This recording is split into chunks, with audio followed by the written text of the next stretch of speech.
ngày thì phải bay khai ủ sập hè năm bị bọn phải mùi về sập hè mongประมวยกันละនៅភូមិចាក់ត្រឡោកឃុំចាក់ត្រឡោកស្រុកបារាយខេត្តកំពង់ធំទេសភាពបាទពេលនេះគឺវេលាម៉ោង 6:30 នាទីនៅវាលស្រែខ្ញុំបានទិញដីខ្ទង់1 ហិកតាកន្លះជាងជិត2 ហិកតានៅទីតាំងទីនេះបច្ចុប្បន្នគេថាទីស្រែវាតែទីនោះកន្លែងនេះឃើញមានភ្នំមួយកន្លែងដៃភ្នំយើងមើលទៅខេត្តកំពង់ឆ្នាំងនេះបកោភ្លើងនឹងបកោភ្លើងនឹងមានផ្ទះជាកម្មកោភ្លើងមានផ្ទះជាកម្មមានផ្ទះគេនៅព្រៃនេះមានផ្ទះជាកម្មមួយកោភ្លើងនេះផ្ទះជាកម្មនៅកន្លែងនេះមួយទៀតមកកន្លែងនេះមានបកោភ្លើងមួយ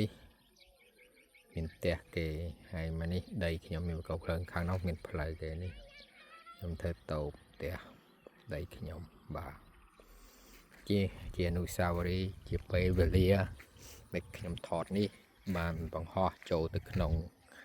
YouTube ដើម្បីរក្សាទុកថានៅពេលនេះម៉ោងនេះទីនេះផ្លូវនេះអភិវឌ្ឍបែបនេះតើ5 ឆ្នាំទៅមុខតើកន្លែងនេះវាទៅជាអភិវឌ្ឍទៅជាអីតើវាទៅជាដីស្រែឬក៏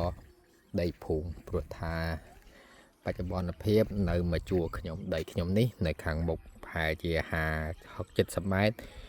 មានផ្ទះជាកម្មមួយម្លងផ្ទះជាកម្មនឹងប្រហែលជា40 ម៉ែត្រមានធុងទាមួយ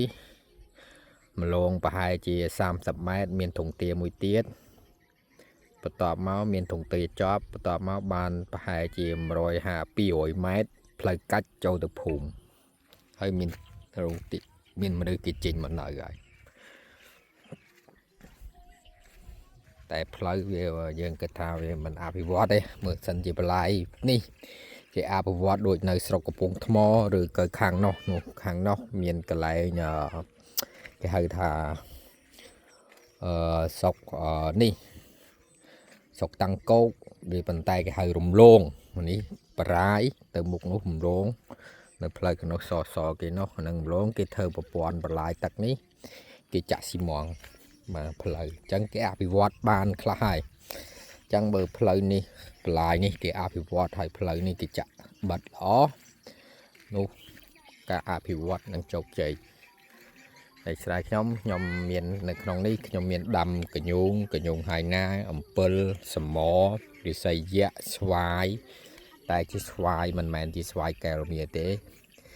វាជាស្វាយដែលមានពូជប្លែកហើយនឹងព្រិញធំហើយនឹងចំសัตว์ហើយនឹងខ្ញុំអាចដាំដូងដាំមៀនដាំចពូនិងដាំឈើមួយទៀតគោលបំណងខ្ញុំគឺខ្ញុំចង់អភិវឌ្ឍទៅជាកសិទេសចរចាកសិទេសចរបានន័យថាយើងដាំជាកសិកម្មបន្ទាប់មកគឺពេលដែលមានផ្លែឈើយើងលក់ហើយនឹងឲ្យគេចូលលេងកន្លែងកំសាន្តអីចឹងមកអត់មានសៅហងហើយនេះគឺជាក្មេង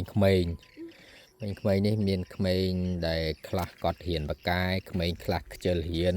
ម៉ែឪបដៅអត់ស្ដាប់ក្មេងខ្លះខូចមកពីស្រុកគេដែរប៉ុន្តែមានឈាមជួមកពីស្រុកគេដែរប៉ុន្តែវាខូចហើយនឹងក្មេងមួយទៀតលពឹសបាទអរគុណសម្រាប់ការតាមដានជីវិត